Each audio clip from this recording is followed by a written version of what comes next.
My name is Jonty Pearce, and welcome to today's webinar, which is 10 ways to reduce average handling time. I think it's a topic that, judging by the registrations, is a very popular topic with people in the audience.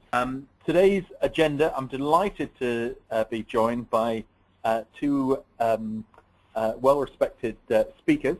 The first is Carolyn Blunt from Real Results. Carolyn, delighted to say, came top of our poll for the most respected people in the contact center world, which was voted for you by you, our readers. So I'm delighted to have Carolyn on a webinar. And also joined with Mike Murphy. Now, I've known Mike for, I think, something like 20, 25 years in this industry. So we both have the grey hair to show for that. And Mike's been on about half a dozen webinars with me, and is certainly well respected. So I think it's going to be a great agenda. We then move on to top tips from the audience and the interactive questions and answers. We like to make these webinars as interactive as we possibly can. So we're going to start off by making it interactive with a poll. We're talking about average handling time. So what I'd like to just do is to put up a poll. How long is your average handling time? The results up on the screen there. So we see that the overwhelming majority of calls are 5 to 9 minutes long, which I think that's probably a bit longer than I would have anticipated. I think it is, but I'm not surprised, because I think what we've seen is, as the contact centers are becoming more associated with customers' websites, I think what we're finding is the actual types of call coming into the contact centers now are more complex. Yeah. That's the reason for it. Okay, and we're now going to put up another poll, which is what measures do you use in your contact center? So you can vote on multiple answers on this one, and I'm going to share the results up on the screen here. So the results we've got are the most common one is off that list is customer satisfaction, followed soon after by agent utilization. First contact resolution comes up next. Net promoter score and value over call is quite lower there. So Carolyn, sort of quite a pleasing number there, measuring customer satisfaction in there, but certainly agent utilization is up there. Would that tie in with what you would expect? Yes, definitely. I'm really pleased, and it's quite interesting. I'd wonder what the score on Net Promoter would have been if we'd have run this 12 months ago. So I think that is increasing in popularity as well. So yeah, it's good. So it'd be interesting to hear people's experience of Net Promoter Score, because that certainly seems to be one of the very common metrics that I'm seeing as emerging. So that's some polls. Thank you very much for everyone who put them. If you've got any interesting measures you do in your contact center that aren't on that list, if you'd like to leave details in the question box, and we'll pick that up. So I'm now delighted to introduce to you Carolyn Blunt from Real Results, and Carolyn is going to take us through 10 ways to reduce average handling time in the contact center. So Carolyn, if you'd like to just put the slides up on your screen. Thank you very much. Over to you, Carolyn. Thank you, Jonty. Okay, so as John said, my name's Carolyn Blunt, and I run a company called Real Results Training Consultancy, which means that we work with a number of different organisations. So we get to look at what works and what doesn't work in terms of average handling time. So I'm not necessarily going to go through everything on every slide. I'm going to talk for about 15 minutes. And some of the things that I'd just like you to have at the back of your mind in the next 15 minutes are just some of these questions, because there is a big debate basically around average handling time, particularly in this day and age when we are so focused, as we've just seen, on customer satisfaction. So these are just some things that I'd like to put into your minds as we're talking about AHT, that particularly the bell curve, the emphasis is on average. So there will be calls that will be extremely short, they've come through to the wrong area or whatever, and then there will be calls that are an ongoing complicated saga that will be longer than the average. So we do need to keep the focus on the word average. And particularly when we're thinking about customer satisfaction, we want to make sure that we are providing good service and that we're not just focused so much on AHT that the customer feels like, are you just trying to get me off the phone? We don't want to conflict average handling time, AHT, with FCR, so first call resolution, which is ultimately what we want to give customers because that's a good experience. So that's why we're calling this the balance, okay? Because we need to get a balance going between being efficient, so that's our average handling time, and being effective, so that's our first call resolution as much as possible. So the way in which we're going to look at this for the next 15 minutes, we're going to look at 3 areas which is going to help us to reduce average handling time off the telephones, so some broader scopier things, and then 7 tips which are more about advisor behaviour, and that's going to help reduce AHT on the phones. So a little acronym, 3 things around the, and then 7 things around balance. So I'm going to take you through those now. So the first one, which is about a scopier thing off the phones, is training. So the T in the balance is for training. And with this, the first thing that agents and advisors usually get is some induction. And they need to get a good, efficient induction before they go live on the phones. If they haven't had a suitable induction, if there's been too much passive listening, and 60 slides of PowerPoint on the company's history, when they get on the phones and they get asked tough questions, they're not necessarily going to be able to answer them quickly. We also need to give continuous feedback on not just to new agents but existing agents as well on their performance, so that they can identify and learn from areas where they could have reduced AHT and they didn't. And that is usually best done through some coaching, so playing back calls and sitting side by side and analysing and discussing those opportunities. We also want to be measuring first call resolution, and we want to be thinking about what are the knowledge nuggets that help people to provide first time fixes to the customers and first time answers, and we want to give some focused training modules around those. And when we are updating the knowledge of our advisors and agents, we don't want to be doing that through email shots. So if there have been changes, updates to your products or your services, if you're sending that via email, your agents won't necessarily have read it, and it means they're going to give misleading information or the wrong information, and customers are going to call back, or calls are going to take longer, because they're going to have to go off and try and find this information that's buried in their inbox. So doing that face-to-face. I've seen a very large number of contact centres where, you know, I've got to say the email does seem to be the surrogate training, and I agree with you, Carolyn. I don't think it's the best way forward. No, yeah, and it's frustrating for team managers as well sometimes, because they'll say, have you not, you know, why did you say that? That wasn't what we're working from now, you know, it's changed. And they say, well, I didn't know, and have you not read the email? No, I haven't had time because I was on the phone. So that's part of it. So power hours, taking them off the phone just for an hour, just give them those updates face-to-face, in person, it sticks better. Lots of modules and clear career paths, and to keep your agents motivated, because knowledge is one part of it for sure, but keeping me motivated and interested and on my toes is also really important for keeping your average handling time down. I'm not sort of dragging out the call because I'm bored and monotonous as well. Just a word of warning on training. Too much training, we can go the other way. Agents can get inclined to then show what they know, and they go into too much detail, and they then add time onto your average handling time metrics with irrelevant information. The customer never asked for it, didn't need it, but the agent knows it, so they're telling them anyway. So just watch out for that one. Moving on to H. So H is for help, and this is about how we help our agents get answers quickly. So we need to think about, does the technology specifically, the systems that you have, do they help or hinder the customer experience? So as an agent, can I find the information at my fingertips quickly and easily? And that will come down usually to the knowledge management system in part. So is that up to date, accurate, fast? Is it integrated? You know, or do I have to go and trawl through? I've seen people trawl through lever arch folders while customers on hold looking for information, and that's just no good. So thinking about, do your agents have to put the customer on hold while they ask service partners or other departments for advice or decisions. So this one is particularly important in terms of the service chain in your organisation. So just a quick example of that is a housing association that I was working with.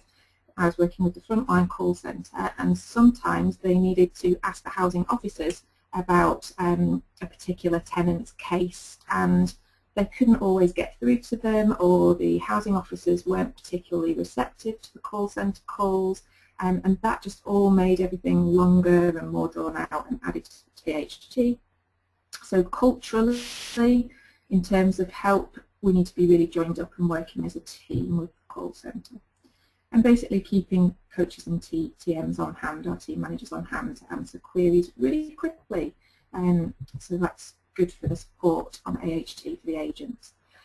So just thinking again, that point I made there about the housing example, if the cultural relationships between your agents and the sources of their help are not based on this trust and respect, then ultimately customer suffers and your AHT is going to be drawn out. So sometimes thinking about developing more team-based, wider team-based communication with the contact centre and the other parts of the business is really valuable. Finally on this section, E. So E is about events. I don't know about you, but I work with a lot of organisations where sales and marketing, gotta love them, but they do stuff without necessarily telling the call centre, and then that potentially causes spikes that we didn't plan for and we didn't foresee, and that can all add to the average handling time unexpectedly. So this, and we use this term one agenda quite widely now in the industry, and this is this idea about working together, customer services, sales and marketing, so that we're planning properly and we're sharing that knowledge and information well in advance. But also you can set your agents the goal of, integrating with other areas at lunch times and giving them the challenge to try and find out any bits of information about things like that. That's always good. So it's about preparation and thinking about what are the root causes of the spikes and having an emergency plan to deal with those. So that's the first half. The second half we're going to look at is about the agent's behaviours on the phone, and so we're going to start with the B on that. And B is for being ready. So this is about your agent being truly ready at the start of the call to listen to what the customer is saying. And if they don't, because they are usually in wrap time from the previous call, so as they're finishing off the notes from the previous call, they're doing the greeting of the next one, and that for me is quite a cardinal sin when it comes to AHT, because it's a false economy. And again, when we're thinking about what metrics are right for your organisation, do have a think about if you include wrap time in the AHT metric, what potential message that then sends.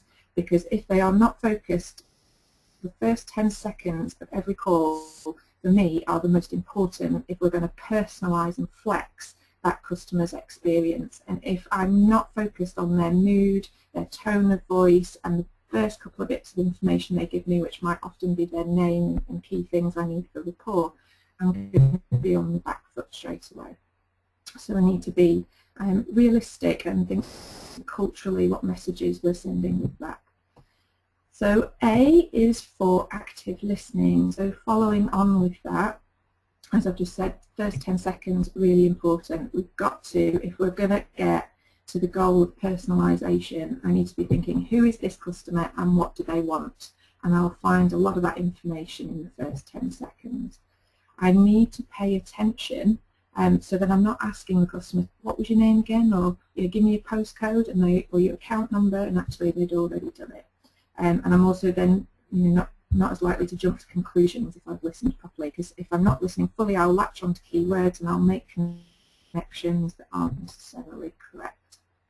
So I use this little phrase, which is sometimes people just need a good listening to, because I think quite often we're so focused on telling people, advising and speaking down the phone, and actually if we just press pause, step back and do a bit more listening, that can speed up the call, ironically enough. So the L is about liking. So people like people who are similar to them. This is the fundamental principle of rapport building. And why rapport building is important for AHT is because if I have a good rapport with my customer, my caller, it's going to oil the wheels of the call and make it roll faster and more smoothly. And one of the best examples I've got of that came to me when I was doing some side-by-side listening with a contact centre.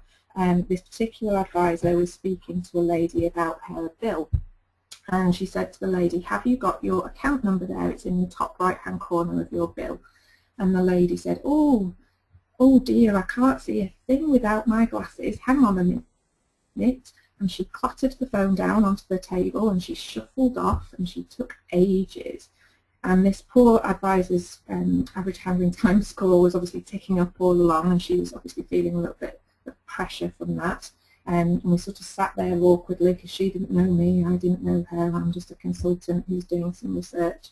And I was thinking this is going to be really interesting to see when the lady comes back on phone how she handles that. Is she going to be a bit huffy and a bit frustrated about her metric potentially on this call being skewed?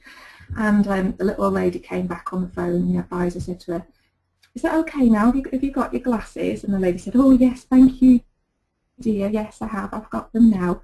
And the girl said, that's great, I can't see a thing without my glasses either.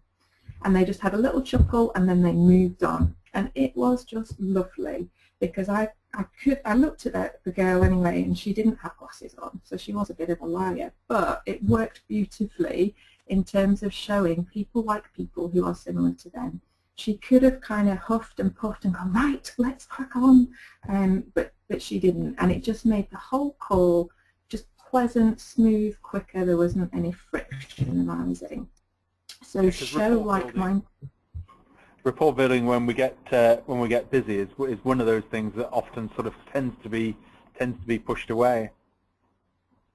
Yeah, and it just makes the call clunkier, more awkward, it takes longer. So I think I'm a firm believer that if you can make it pleasant and smooth, it will roll along nicely. But I will talk about keeping it on track as well. So never, ever should our advisors be allowing frustration, boredom, anger to be heard in the tone or words, because then it will just escalate and it will go off track and it will take longer to resolve. So there we go. Argumentative, escalated calls don't sit well with efficient AHT. So A is about action.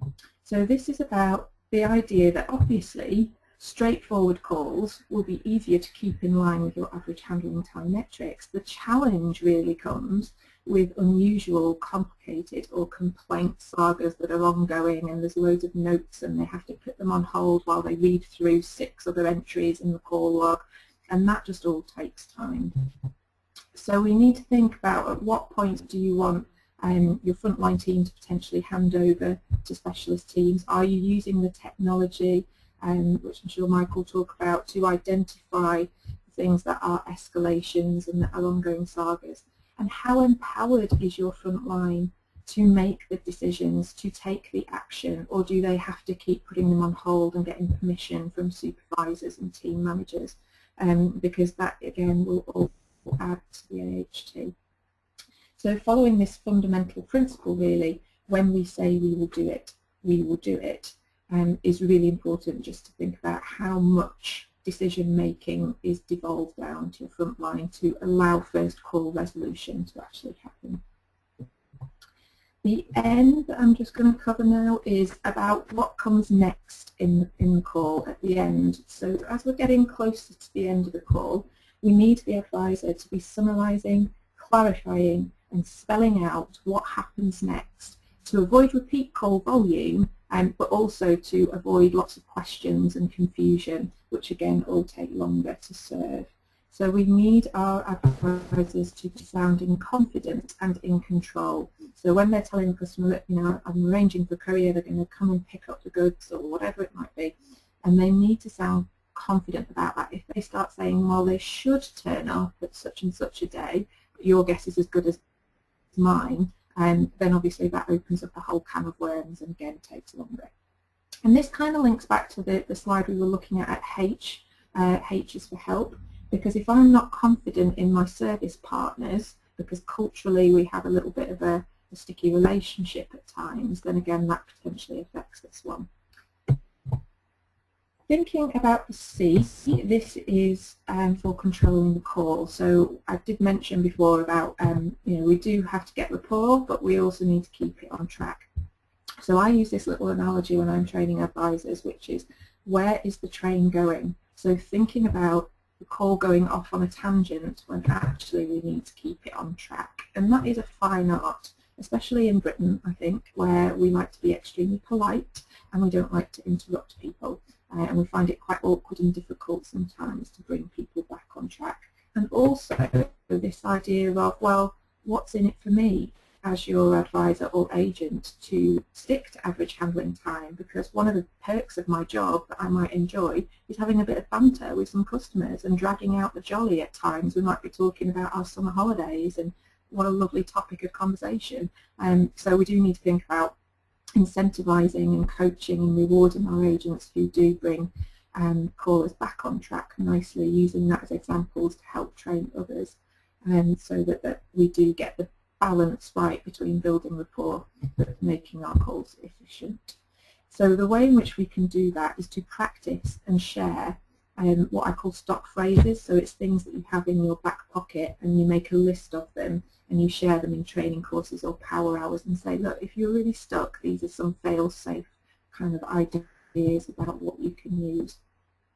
So the other key trick with that is also asking the right questions, because if you ask a question to the caller, that brings them back, and referring them back to the notes that you've taken. So again, really ensuring that your advisors are making good notes. This is the last one, so E is for endings. I'm just really thinking about how your agents finish calls off. Huge debate about, is there anything else I can help you with? If you put that in at the end of your calls, it's a nice signpost, but it could potentially add to your average handling time, because the customer goes, oh yes, which is, by the way, the wrong answer to that question. But then they say, oh yes, and they give you something that you could have handled earlier. So just have a think about the placing of that, because at the end it can add to AHT. So just finishing off, thinking about reflection at the end of the call. The ultimate measure for me is not necessarily just about AHT, it's everything. And would this customer recommend your organisation to their friends and family, which is ultimately the Net Promoter Score question. So there we go. And I think I'll be taking a few questions later on, won't I, Jonty? Indeed we will. Thank you very much for that, Carolyn. That's absolutely great and a very comprehensive run through there.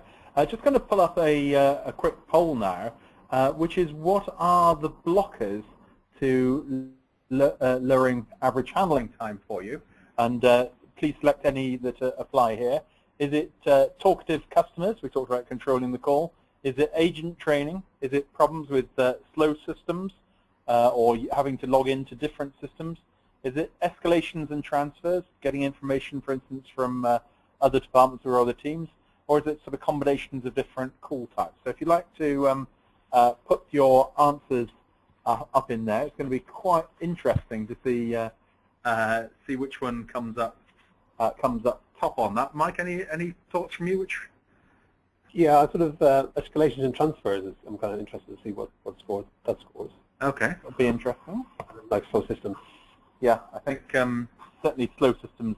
Certainly, I seem to put it on hold an awful lot in calls into contact centres, and I think a lot of that is slow systems. So let's just close that and share the results up there. And yeah, wow, it looks like slow systems are probably the biggest ones there. Carolyn, you mentioned escalations and transfers to, for instance, to other departments.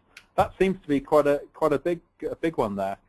Yes, definitely. And this is the thing about joining up all the parts of the service chain, of which the call centre is one, but there will be field staff or warehouse staff or, officers, all different types of people. So it's about how we link up with them more tightly. And I think culturally we've come a long way in our industry. We used to be seen as sort of the cost to the business, a necessary evil. But now I think the tide is turning. We can drive loyalty. We can generate business and leads and retain business. So I think we should be commanding more respect from these other departments. So it could be that what you've got there isn't on that list, but we'd also like to just drill down into this a little bit further with the audience and just ask the audience, what is your biggest single blocker that you find with average handling time in your organization? So if you'd just like to enter that into the question box on the right-hand side, what is your biggest blocker with average handling time?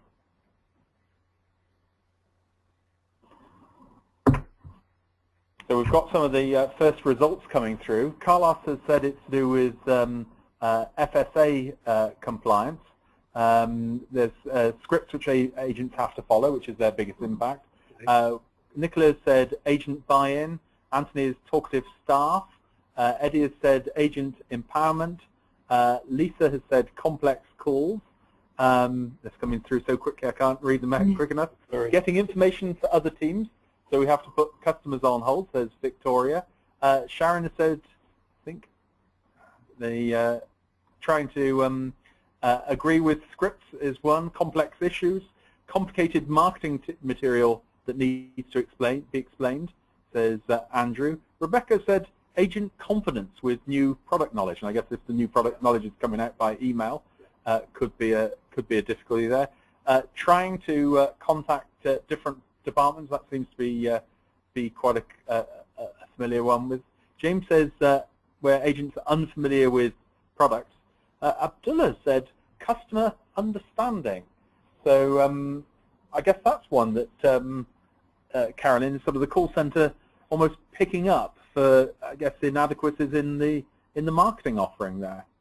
Interesting, yeah, and I think that's where multi-channel does sometimes help, because and the technology can sometimes help, because we might want to use that to deflect some of the call volume and call duration where possible. Yeah, and Bradley said there's a wide variety of queries, so it could be very different from one call to the next. So it's sort of average is, I guess it's a bit like your bell curve, Carolyn, that was there. Stephen has said customer service versus efficiency. Mike, I know that's a sort of particular topic that you look at. Definitely. Yeah, no, it's a very common dilemma, really. How do you sort of marshal both? Two different objectives trying to collide there, really. Yeah. Howard has said slow systems. Mahareshan has said software issues are quite difficult. Robert has said agents and regulative information. Not enough information on a subject, says Corey. Complex issues, systems and processes, compliance. So there's quite a lot of here.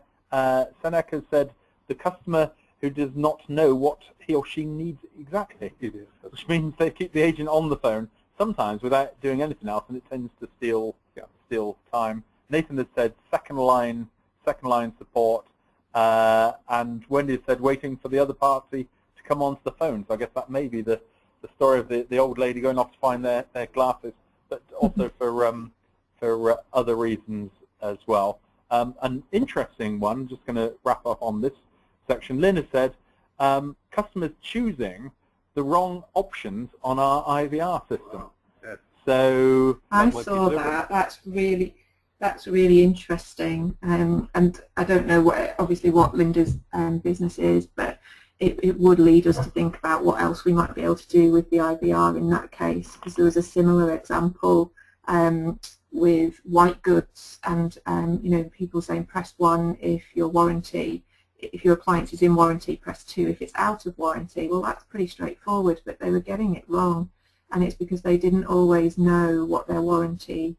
When they took it out, they're just rough guessing. So when they changed it to is your appliance more than 6 months old or less than 6 months old or whatever, people got that. So some fabulous feedback there, which is absolutely wonderful. I'm going to go slightly off piece now, and I know that everyone loves the tips. We've had quite a large number of tips coming through, so I'm just going to pick up on some of the tips that people have sent in. I'm just going to pick on three sets of tips first. Don't forget that you can send in a tip at any time, and you have a chance for winning a bottle of champagne for the first tip. Dennis's tip has been his tips to reduce, actually 3 in 1 here, to reduce AHDs. Identify calls that have got a lot of silence on them, and then identify which agents is it that generate that silence, and then start on training those agents. So that may be, I guess, knowledge gaps. It also says reduce AHT and increase first call contact resolution and customer satisfaction. I'll just pull another one up. Mahareshwan says structured question flow for the agents. So they have a set of questions to ask the users and troubleshoot accordingly, rather than coming up with their own set of questions. Scripting. Yeah, I guess it's sort of scripting, but I guess, Carolyn, this is a little bit similar to what you were saying about trying to get the call back on track.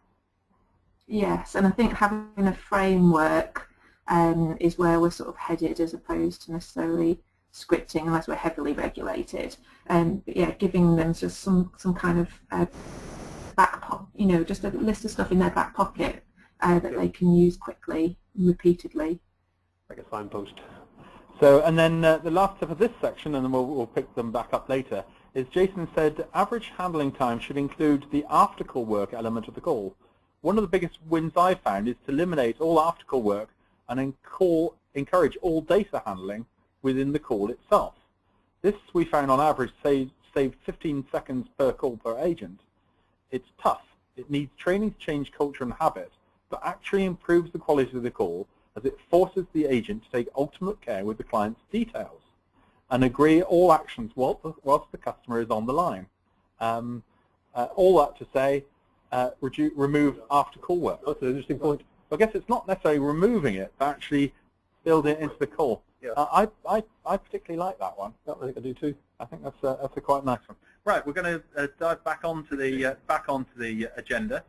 Delighted now to be joined by Mike Murphy from Interactive Intelligence, and Mike's going to take us through a number of the ways that you could deploy a AHT strategy, and particularly some of the ways that technology may be able to help with that. Great, and thank you, Jonty. What a very, very interesting and very sort of great feedback, by the way, as well from the audience. So thank you for those tips, and please keep them going through. And Carolyn, great content as well for the earlier part of the session. That was really, really useful.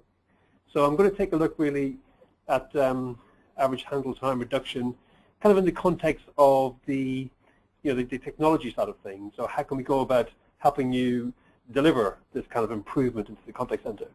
And I kind of got to start here really with just a sort of a positioning on the interactive intelligence offering really, which is quite important to this point, because our sort of notion really as a firm is that we want to build a contact center application that's got everything you need on the same application. So that's really important for us as a vision going forward. But the beauty about that is when we look at something like a average handle time strategy and how we can go about reducing average handle time, what we're able to do then is really sort of dip into any sort of elements of this single platform to utilize those capabilities behind executing that strategy. So I've kind of highlighted 4 elements I wanted to cover off today really. So mobile apps, knowledge base, integrations and screen pops, and process automation. Because they are sort of 4 that I would say could, as sort of technology components, quite significantly take a chunk of average handle time out of your interactions. So from that perspective, let's just touch through those and see where we get to. So for those who've been on some of the other previous webinars that we've had with Jonty, mobile apps was one of our self-service applications that we talked about in that particular webinar. And really the idea there was that the customer downloads their app and kind of gets on with solving their problem through their smartphone, which was pretty cool. But we did show that if there was a situation where there was a question needed to be asked, that we actually would then connect the customer through to an agent in a much more informed way. And really what we're saying there is, because we already know the customer's identity, we already know that their identity has been verified, we also know what their issue is from the content on the smart app. We also know why they're connecting. You can certainly see that there's quite a lot of typical content in the call, but you just don't need to sort of repeat and sort of revalidate. So once I actually get put through to somebody, I can very quickly and efficiently provide the answer. It might just be say, hi, this is Mike. Can I just confirm you want me to validate the delivery on Tuesday? I can tell you that delivery will be on Tuesday at 4 p.m. perhaps. But the point is, I don't have to say, and now who are you? and tell me your, your first and mother's last name, that kind of stuff. So we know that already, therefore we can radically reduce the sort of call handling time by using this kind of strategy. So we also see this, by the way, as a sort of a continuation of a transaction. So the mobile app part as a self-service would be an interaction as far as we're concerned, and the fact that we happen to include an agent as well, we will kind of still measure that in the same interaction. So I would encourage you to have a look at the link there, which has got the full video, and there's some good ideas, if you like, coming out from that video, which might be useful for you. And we'll also include a link to that video on the page on Call Center Help. Excellent, yeah. And I think I saw it in the sort of like to run up the countdown slides just as we run up to the start of the session. But this one really kind of goes back as long as Jonty and I have known each other. So ever since I've been delivering contact center solutions, Screen Pop has been a key element of their success, really. And it's quite simple. We all know it. We all should be using it really every day.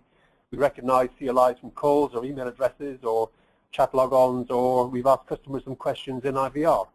But the point is we know something about the call, and with that we're doing some searching in databases, whether they're off-the-shelf CRM systems like the one that's shown there, or whether they're even going back to some of the more traditional green screen type apps, like mainframe type applications.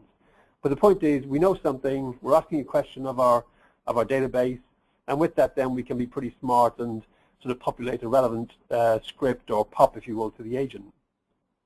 But really, if we get this right, we should be looking to reduce or remove identification and verification processes, because we know the sort of problem that the customer is having because they've told us. We should be able to resolve the sort of problem very, very quickly. And really, by getting these things right, you're looking to be saving hours per day per agent, really, because really, Screen Pop isn't a case of popping one thing. It's more a case of finding out we should be sort of searching into multiple databases, which is kind of what we advocate here in Interactive Intelligence, so that when I bring back the answers from maybe several different databases, I then look at it and then make my decision. So if you will, I'm making a smart decision, not just pulling up a file or pulling up the last contact.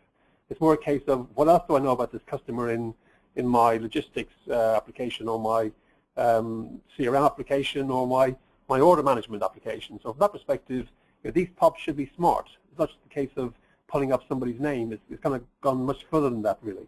And certainly you could even tie it into routing it through to the last person they spoke to. Absolutely, yeah. They're very, very simple things, and they've got good impact. But ultimately, we should be looking at making sure that the average handle time is delivered, or reduced, rather, as the ultimate objective. And then this one really is just more about consistency. I'm sure we all have a variety of knowledge bases of some form or other in our organizations, but it's that idea of getting it consistent. So having that same knowledge base as the sort of like the repository, where if I'm an online customer, I get the same answer. If I'm an agent, I get the same answer. If I'm responding to emails and chat as an agent, I'm using the same answers. And obviously, it's got to be fast and efficient. But we must be able to sort of assess these questions and assess how often they're being asked, and start refining the responses and working with marketing to get the responses correct and concise, sharper. Like the more crisp the responses are, the better your customer will get the answer and kind of move on. And what we started to see, and this kind of works sort of hand in hand with Carolyn's point about active listening. Like we have a component in our all-in-one application, like speech analytics, which, if you're thinking about that as listening to the customer's call along with the agent, sort of active listening element, if you like, is now starting to turn into technology. So we have that applications where we're listening to the customer, hearing what the customer is saying, and actually populating like a Salesforce knowledge base at the same time. So before the agent has to even type in the question into the knowledge base, Speech Analytics has already got the answer on the agent's desk, ready for the agent to sort of carry on with the call. So a nice, neat way just to use smart technology and the combination of technology to work on reducing average handle time. And if you will, get these applications working nicely together. So that's pretty powerful. And then finally, process automation. And this was kind of touched on when we looked at things like, to me, this kind of resonates with the escalations and transfers. So that little survey that we did just before I started. When we have a situation where you have to sort of put somebody on hold and go off and find an answer from somebody else somewhere else, I really feel personally that something has failed, really. Something quite dramatic has failed, because the customer is immediately going to feel disappointed because they've got to wait. And then hopefully we're going to get the right answer, or we can carry on the conversation and get my problem solved. So as soon as I have to transfer or hang on a second or I'll just put you on hold, I'm starting to feel a little bit nervous, and more than likely I think preparing myself that the outcome might be negative. Now with process automation, we're trying to bring some of the best practices we have in the contact center back into the back office. And the reason we want to do that is to try and work on like a call avoidance strategy. And what I'm saying there is often customers are calling to chase us for have we done this or have we done that or where is this or where is that. So if you're executing process automation correctly, what you'll find is you'll avoid those types of chasing customer calls. What you find is that the process itself should be able to update customers on the progress of their orders or their deliveries or their repairs, whatever it may be. And what you'll find as well is this will have to reduce delays and errors and absence. So when we look at this in the context of, well, what's that got to do with my average handle time? Like, well, as far as the contact center is concerned, if a customer is calling through, well, the agent knows exactly where the sort of order, let's say, is in the process, so it can inform the customer very quickly. We might be able to actually tell the customer through IVR where their order is in the process. But ultimately, more than likely, the call is avoided, or if we have to speak, we can actually confidently predict when we would expect the order to be completed, because we're doing good analysis and sort of reporting and tracking, if you will, of how long does it take us to fulfill a process. So hopefully you can see that with that brought into the picture, we can then start to be more confident in how we can reduce average handle time. And that kind of bodes well as well with the sort of like the action point that Carolyn was talking about with regards to when we say we will do it, we will do it.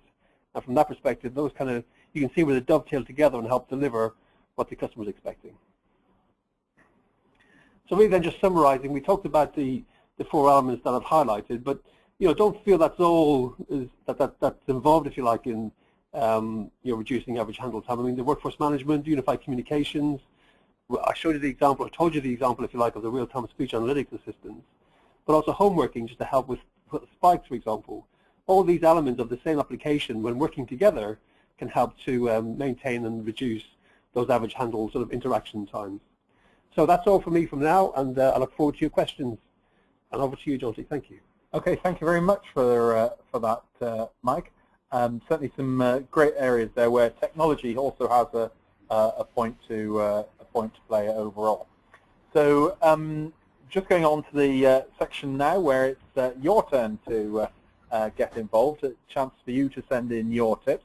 We've had quite a number in so far, and there's still time to send in your tip, and you may well win the bottle of champagne, which we will announce in the next hour, and we'll post the results out on Twitter. So we've done the first three, so here's some ones here. Interesting one by Jane.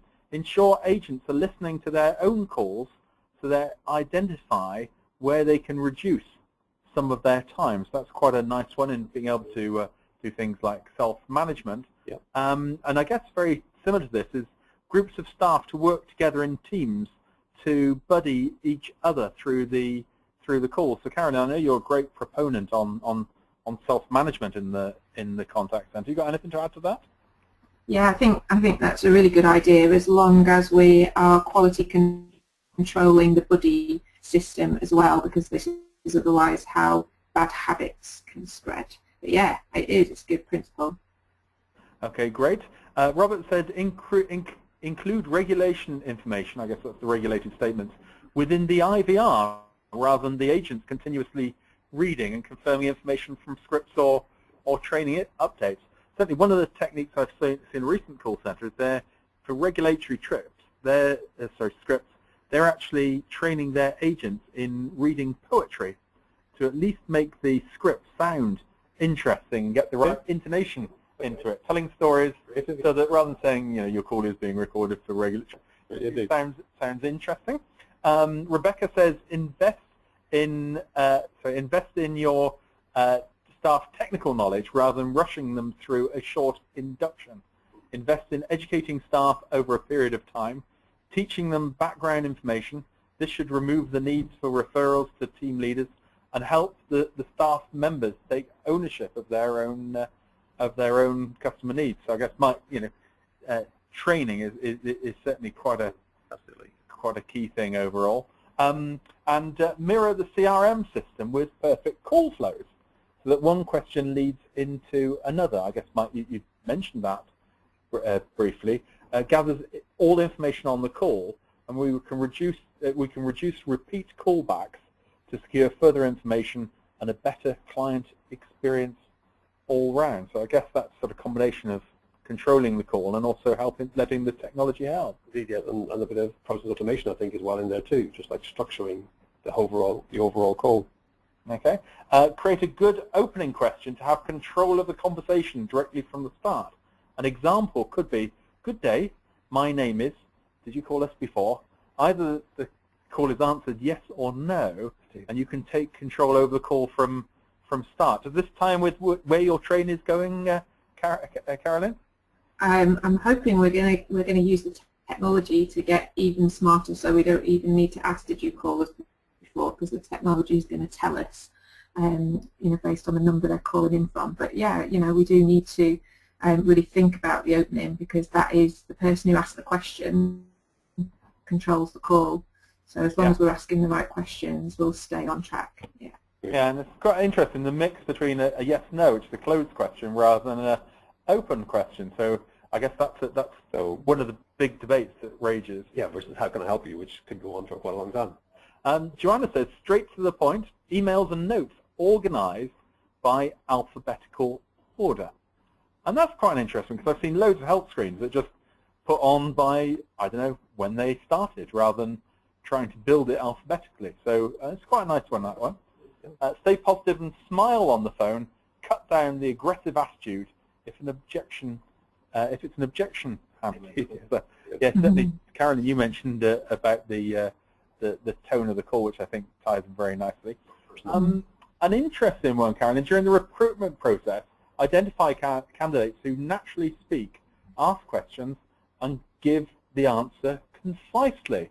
So it's about recruiting people who aren't runaway talkers. Yeah. I mean, you've got to allow for nerves, I guess, in the interview situation, and it's helpful if call centre agents like talking, because that's quite a fundamental part. But yeah, it's getting that balance again between knowing when to talk and knowing when to shut up. Okay, well, we've had about 50 tips so far, so I'd better jump ahead some. I will type everything up. Agents should try wherever possible to stick to the help files and the knowledge base. Also identify the point at the call where it is obviously going to be a long one, and then dispatch the incident to a resolver group who will work in the background and can call the user back. So I guess that's tying in, if it's going to get difficult, moving it onto a second level tier, and then people can go and process more through. After call work should be replaced with admin time, where advisors log the main points of the call, then they're given admin time to process all the calls they've taken. So again, no more after call work. Interesting. Create a more user-friendly service request forms for every scenario with the customer service. With the specific service. This gives a more consistent approach to the customer. So kind of structuring the customer to think about what my question is. Yeah. Like steering them, I suppose. Yeah. Kind of what we do, like email forms, perhaps online. Yeah. Your query about this. You have a drop-down menu of 7 different items. Yeah. What is your query? So you're kind of forcing the customer to think. Yeah. Which of these does it fit into, and kind of trying to steer it along that way. And I guess that can also tie in from mobile apps as well. Absolutely. Yeah. Identify which departments take a long time to answer. Work closely with them, allowing them to keep you informed of their SLAs for answering your calls. So you can manage the clients and agents' expectations, arrange callbacks to clients where appropriate. I certainly think escalations is quite a key one. We had a question in from one of the audience. I don't know if I can quickly find it here. But Lucas said, we have a 30-man team that is serviced by a 5-man team. Holding for them is killing us. We have no control over the staffing of the smaller team. Their specific skill set is specific and required on maybe 25% of our calls. What would you guys do? So Carolyn, I guess that's a really tough one there. Yeah, I've come across this quite a lot actually, and what my preferred thing to do is to take elements of your 30-man team and send them out on the jobs with the 5-man team as much as you can to get some of that knowledge and information out of their heads, and just to put some context, because sometimes if they're in the call centre and they don't know what goes on in the operation or the field, it makes it more difficult. So I'd maybe think about, pull the skill set over as much as possible, and empower them to make some of the decisions. Yeah.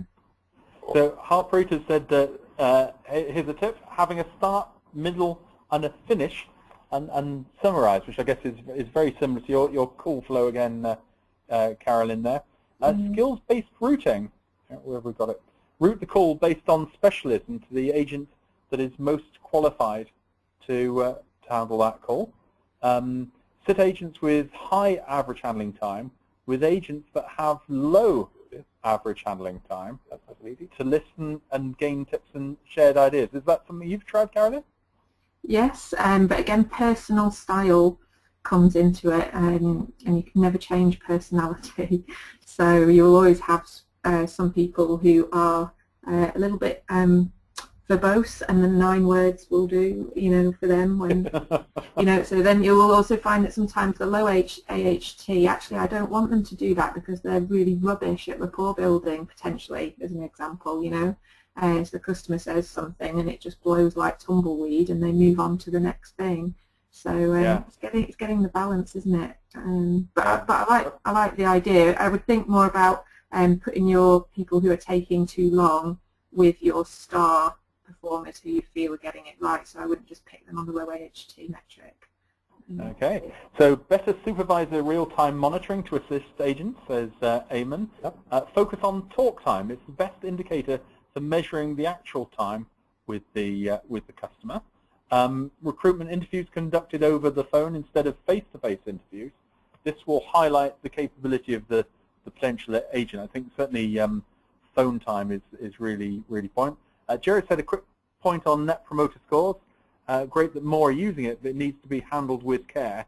And if it's used as incentive, can drive the wrong behaviours. We've also got a tip: don't chase the number. Don't chase the number. Get the experience right first, and the scores will take care of themselves. Certainly, there's a big danger that if, like many contact centres, average handling time is the primary metric, there is a danger of chasing that. But also, if we think back to the other tip where we had the 50 guys who are the experts and the 5 guys who are kind of trying to help the contact center. Again, that's a sort of a picture where the overall experience from the customer is got to be taken into account. So how can we work on, maybe getting some of those 30 guys into the contact center for a couple of days? Yeah. So A, to see what the questions are like coming at them, and B, how can they figure out ways to give those sort of answers back quickly. Yeah. Let's jump ahead in the number of tips. Channel your customers through FAQs. So they can already have clear answers and will either chat call or email based on their query. Certainly the more information you can put onto the website these days, certainly the better it seems to be. Yeah. Train your agents to anticipate questions and provide the information before the customer can answer the question. So again, Carolyn, training seems to be quite a critical one in getting average handling time down. Yeah, it certainly is. Okay, the agent needs to listen, and that's difficult when you're trying to speed the agent up. Allow the caller to say what they need without interruption, then recap, and check the understanding, addressing one query at a time, especially in the customer may be agitated or unhappy with the previous service. That's a good one. Have quick how-to guides for your most regular inquiries, which you can send through to the customer and enable them to self-help. That's certainly a good one, as long as you don't palm off people onto sort of half put together things. I've seen a number of contact centers that started doing YouTube self-help videos where you can send people to I saw some British Gas has got some quite good ones on how to read their bill. Professionalize the workforce in their business area. The more knowledge agents have of their whole business, it's easier to answer the customer questions and reduce the time to get the correct answer. Certainly, if the agent knows the answer, then there's no need to often escalate it to a back office team. Not always the... That's more, to me, that's the process automation sort of picture there, really. Yeah. So, profile the agents with personality profiles, therefore the understanding if they're extrovert, introvert, analytical, etc., and place them in the right queue that fits their personality. I'm just in the process of editing an article on personality profiles, so stay tuned in Call Center Help in the next 3 weeks, and you should see that appear in print. Don't look at average handling time in isolation. We've identified the calls with high customer satisfaction have the lowest average handling times.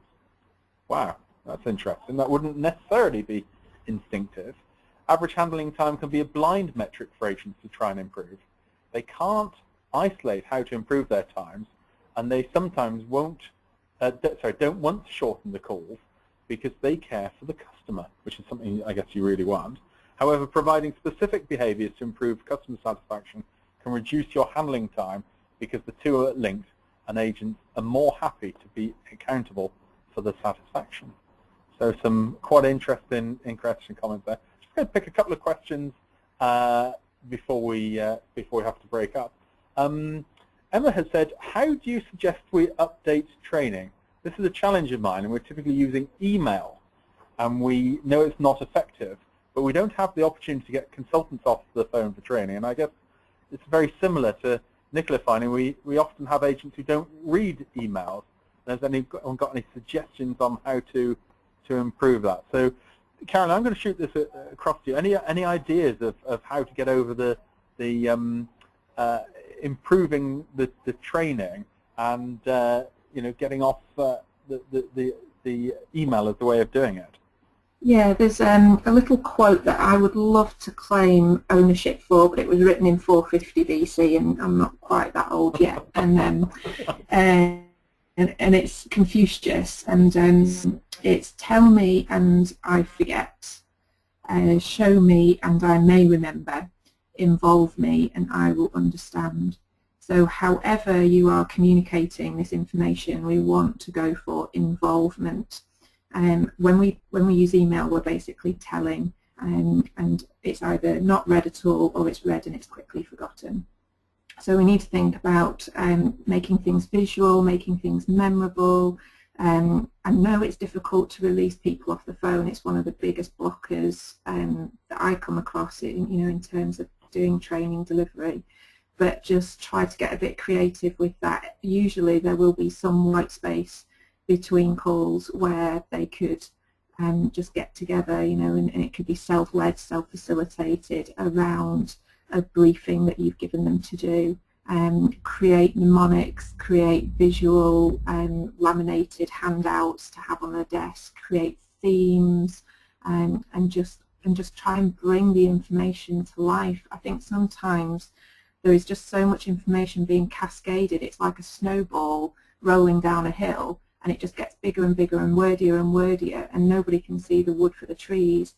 And it's the team manager's job in a lot of cases to stop that snowball, pull out the key points, and communicate that in a fun and exciting way to their team. Well, thank you very much for that. I'm afraid that time's almost up for us